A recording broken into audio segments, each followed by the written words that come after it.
IPL தொடரில் death ஓவரில் வீச அஞ்சுகிறார் ஹர்திக் பாண்டியா. ஐபிஎல் தொடரில் குறிப்பாக நடப்பு ஐபிஎல் தொடரில் ஹர்திக் பாண்டியா டெத் ஓவர்களை வீச தயக்கம் காட்டி வருவது சர்ச்சையாக மாறியுள்ளது. இந்திய அணிக்காக T20 போட்டிகளில் ஆடும்போது அவ்வாறு இல்லை. ஏன் ஹர்திக் பாண்டியாவுக்கு என்னவாயிற்று என்ற கேள்விகள் எழுந்துள்ளது. நடப்பு ஐபிஎல் தொடரில் பேட்டிங்கில் 6 இன்னிங்ஸில் வெறும் 97 ரன்கள் மட்டுமே எடுத்துள்ளார். ஸ்ட்ரைக் ரேட்டும் இந்தியாவில் ஆடும்போது உள்ள ஸ்ட்ரைக் ரேட்டை விட மிகவும் குறைவாக உள்ளது. மேலும் நடப்பு ஐபிஎல் தொடரில் பவுலிங்கில் 15 ஓவர்கள் வீசி வெறும் 3 விக்கெட்டுகள் தான் எடுத்துள்ளார். ஆனால் இந்தியாவுக்காக இந்த ஆண்டு 12 இன்னிங்ஸில் 286 ரன்களை 165.31 என்ற ஸ்ட்ரைக் ரேட்டில் எடுத்துள்ளார். 13 இன்னிங்ஸில் 13 விக்கெட்டுகள் எடுத்து அசத்தியுள்ளார்.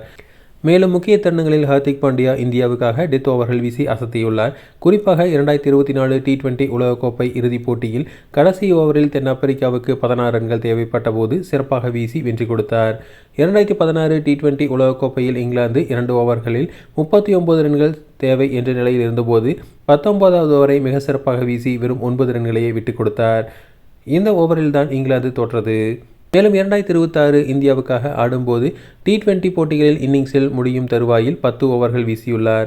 5 விக்கெட்டுகளை 9.7 என்ற சிக்கன விகிதத்தில் கைப்பற்றியுள்ளார். ஆனால் நடப்பு ஐபிஎல் தொடரில் 6 இன்னிங்ஸ்களில் 2 டெத் ஓவர்களை மட்டுமே வீசியுள்ளார்.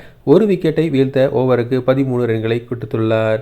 அன்று சிஎஸ்கே அணிக்கு எதிராக சஞ்சு சாம்சனிடம் செம அடி வாங்கி 2 ஓவர்களில் 38 ரன்களை கொடுத்ததால் கடைசி வரை சஞ்சு நின்றதால் ஹர்திக் கடைசி ஓவரை தான் வீசாமல் அனுபவமற்ற கிறிஸ் பகத்திடம் கொடுத்தார்.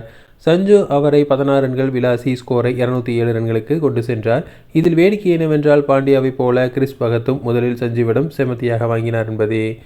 பெரிய தொகை கைமாற குஜராத் டைட்டன்ஸிலிருந்து மும்பை இந்தியன்ஸுக்கு மாறிய பிறகே ஹர்திக் பாண்டியா சரியாக ஆடுவதில்லை என்ற புள்ளி விவரங்கள் பறைசாற்றுகின்றன. குஜராத் டைட்டன்ஸ் அணிக்கு கொஞ்சம் முன்னால் இறங்கி ஆடினார். அப்போது ஃபினிஷிங் ரோலில் என்று கூறிக்கொண்டு எதிரணிக்கு தான் ஃபினிஷ் செய்து கொடுக்கிறார். ஐபிஎல் கிரிக்கெட்டில் ரிஸ்க் எடுத்து கெட்ட பெயர் வாங்க வேண்டாம் என ஒதுங்குகிறாரா என்ற ஐயம் எழுகிறது. சஞ்சு சாம்சனுக்கு ஏன் கடைசி ஓவரை வீச வரவில்லை, அனுபவமற்றவருக்கு ஏன் கொடுக்க வேண்டும் என்பதெல்லாம் கடுமையான கணக்கீடுகள் அவருக்கு எதிராக இருக்கிறது. ஆனால் இந்திய அணிக்கு ஆடும்போது அவருக்கு அந்த கணக்கீடுகள் இல்லை. இது பிரான்சிஸ் கிரிக்கெட் வணிக மதிப்பை தக்க வைக்க வேண்டும் என்ற காரணங்களாக கூட இருக்கலாம்.